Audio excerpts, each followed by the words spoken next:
തിരിച്ചറിയണം. മനുഷ്യൻ എത്രയോ ദുർബലനായിക്കൊണ്ടിരിക്കുകയാണ്.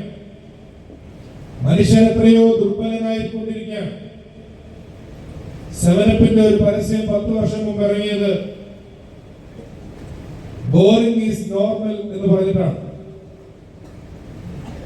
നോർമൽ ഈസ് ബോറിംഗ് എന്ന് പറഞ്ഞിട്ടാണ്. അപ്പൊ തന്നെ അതിന് കൗണ്ടർ വന്നു, ബോറിംഗ് ഈസ് നോർമൽ. ഇന്ന് യന്ത്ര സംവിധാനത്തിന്റെ അത്യന്താധുനികമായ സാങ്കേതിക വിദ്യകളുടെ ഈ കുതിച്ചുകയറ്റത്തിൽ മനുഷ്യർക്ക് നഷ്ടമായി പോയ സംഗതികളിൽ ഒന്നാണ് വിരസത.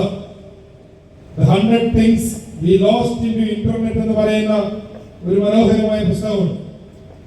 അതിൽ പരാമർശിക്കുന്ന ഒന്ന്,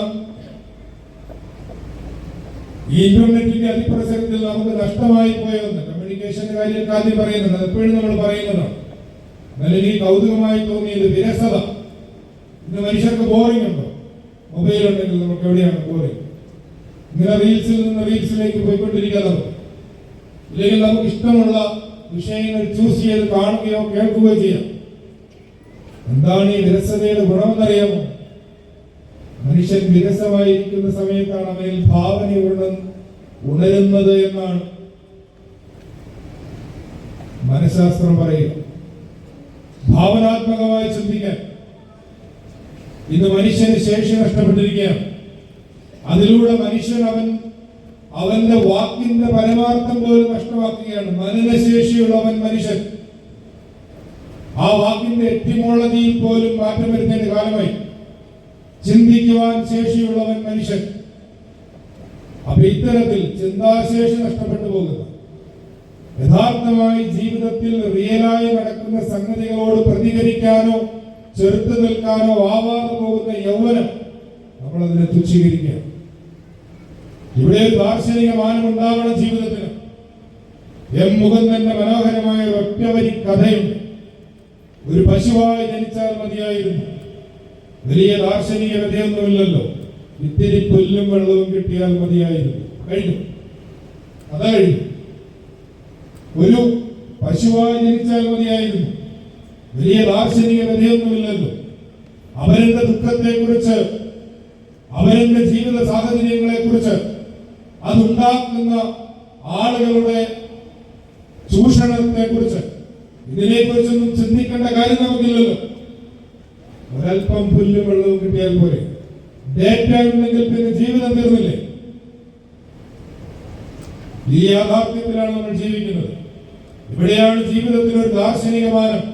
നിങ്ങളുടെ നടപ്പിനും കിടപ്പിനും സ്വർഗത്തോളം ഉയരുന്ന ഒരു ദർശനത്തിന്റെ മാനം ഉണ്ടാകണമെന്ന് പറയുക. ദർശനത്തെ കുറിച്ചുള്ള മനോഹരമായ ഒരു ചൊല്ല്, കണ്ണു തുറന്നാൽ കാഴ്ച, കണ്ണടച്ചാൽ ദർശനമെന്നാണ്. കണ്ണു തുറന്നാൽ കാഴ്ച, കണ്ണടച്ചാൽ ദർശനം. ഞാൻ തിരുവനന്തപുരത്ത് പഠിക്കുന്ന സമയത്ത്, അന്ന് ഇന്റർനെറ്റിലല്ലോ, നമുക്ക് യൂട്യൂബ് ഇല്ലാത്തത് കൊണ്ട് പ്രഭാഷണങ്ങളോ കവിയരങ്ങുകളോ ഒക്കെ ലഭിക്കണമെങ്കിൽ പുത്തരിക്കണ്ട മൈതാനത്തോ BJP ഹാളിലോ ഇങ്ങനെ പലയിടങ്ങളിൽ മ്യൂസിയം മൈതാനങ്ങളിലോ ഒക്കെ ഇങ്ങനെ പച്ച മലയാളത്തിൽ തെണ്ടിത്തിരിഞ്ഞ് നടക്കുവാനും. അപ്പോൾ അഴീക്കോട് മാഷ് പ്രസംഗിക്കാൻ വരും, MN വിജയൻ മാഷ് വരും, ONV കുറുപ്പ് മാഷ് വരും. ഇങ്ങനെ ഒരുപാട് ആളുകൾ അവിടെ ഇങ്ങനെ പ്രഭാഷണങ്ങൾ നടത്തും. അതിൽ അന്ന് MN വിജയൻ മാഷ് പറഞ്ഞ ഒരു വരി അതിങ്ങനെയാണ്: ജീവിക്കാൻ നമുക്ക് പട്ടുമെത്തകളും മണിമാളികകളും മതി,